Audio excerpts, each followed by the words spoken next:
আসসালামু আলাইকুম। আমার নাম কাউসালা সাবিনা আক্তার। আজকে আইছি আমরা আইয়ন টিভির ফুটন মেলা। আপনারা দেখলা তো খুব সুন্দর একটা আয়োজন হইল মেলা। বহুতটা কিনার মিলেছে, কাঁঠাল, আম আমরা কিনছি কিছু। এখানেও আমি ডাবও কিনছি, খাইছি। খুব ভালো লাগে। Nice music, nice food stalls, কাপড়ের স্টলও অনেক সুন্দর সুন্দর। সো খুব ভালো লাগে এটা এনভায়রনমেন্ট। আমরা বাংলাদেশি কালচারের সবটা ইনো মিলে, বাংলাদেশি ফুডগুলা ইনো মিলে। সো খুব মজার। আর পিঠিকলে এসে ফিরা আম আমরা খুব বিজি ওর স্টুলও হল। সো এটা লাগে আমরা আমার ফ্যামিলি লাগে আমি আইসি আজকে। আসসালামু আলাইকুম ভিউয়ার্স, এই মুহূর্তে দাঁড়িয়ে আছি মাইল্যান্ড স্টেডিয়ামে। আজকে আপনারা জানেন যে এখানে ফুড ফুড মেলা অনুষ্ঠিত হচ্ছে। স্পেশালি বাংলাদেশি আম কাঁঠালের এই মেলাকে কেন্দ্র করে আজকে এখানে হাজার হাজার মানুষ এসেছেন। বাট আয়োজকরা জানিয়েছেন তারা যেভাবে প্রত্যাশা করেছিলেন যে বাংলাদেশ থেকে আম কাঁঠাল নিয়ে আসবেন, সেই অনুযায়ী তারা আনতে পারেননি।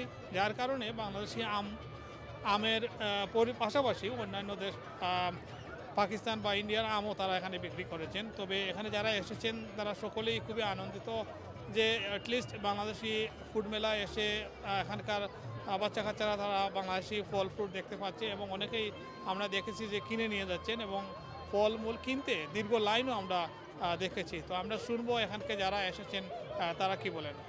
ধন্যবাদ। আয়ন টিভি আয়োজিত এই ফল মেলায় এসে খুবই ভালো লাগছে। এত বাঙালির মাঝে আসলে হারিয়ে গিয়েছি।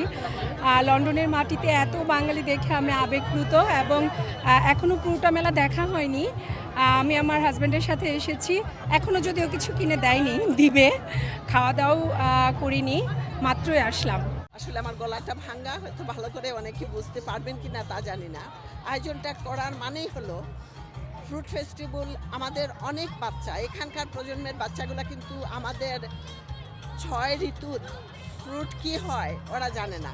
আমরা চাই আমাদের এইখানকার এই ইউকেতে যারা বাচ্চাগুলো আছে জানতে পারে যে আমাদের ফ্রুট ফেস্টিভ্যাল আমরা কেন করি, আমাদের 6 ঋতুর ফলগুলা কি, আমরা এই কারণে করি। আর আয়ন টিভি বা আমাদের আজকে যারা আপনারা আমাদেরকে সহযোগিতা করেছেন সবাইকে অনেক অনেক ধন্যবাদ। আয়ন টিভি চায় যে শুধু যে আমরা করি তা না, আমাদের প্রজন্মের বাচ্চাগুলোও যেন শিখতে পারে আমাদের কালচার থেকে। মাইল্যান্ড পার্কে আসার পরে আমি দেখছি আজকে যে আমাদের বাংলাদেশি ফল ফ্রুট, জাক ফ্রুট, স্পেশালি আমরা কাঁঠাল যেটা বলি, এটা খুব ভালো লাগছে। আর এখনকার কাঁঠাল আসলে খুবই ভালো। এরপরে আমি যতগুলো স্টল দেখছি, মানে খুব ভালো লাগছে যে আমাদের দেশের নতুন যেগুলো খানি বা ওই যে ফুচকা বা চানাচুর, এটা আমরা খাইছি একটু আগে, খুব ভালো লাগছে আমার। আর স্পেশালি আমি মনে করি এই ধরনের ইভেন্ট করলে আমরা ভালো লাগে, আমরা সব বাঙালি হলে এখানে ওই দেখা হয় দেখো অন্যের প্রতি।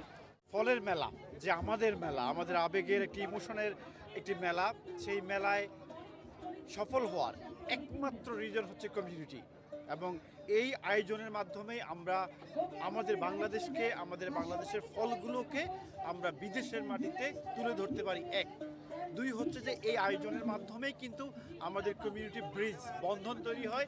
এবং সবচেয়ে বড় কথা হচ্ছে আজকের প্রজন্ম, আমাদের যারা নতুন প্রজন্ম, তারা বাংলাদেশ সম্পর্কে, বাংলাদেশের কৃষ্টি কালচার সম্পর্কে, স্পেশালি বাংলাদেশের যে ফল, সেই ফল সম্পর্কে তারা জানতে পারে। আমি আন্তরিকভাবে ধন্যবাদ জানাচ্ছি আমাদের সকল স্টল ওনারকে, স্পন্সরকে এবং মিডিয়ার বন্ধুদেরকে, যাদের সর্বাত্মক সহযোগিতার কারণেই আজকের ফল মেলা শতভাগ সাকসেস।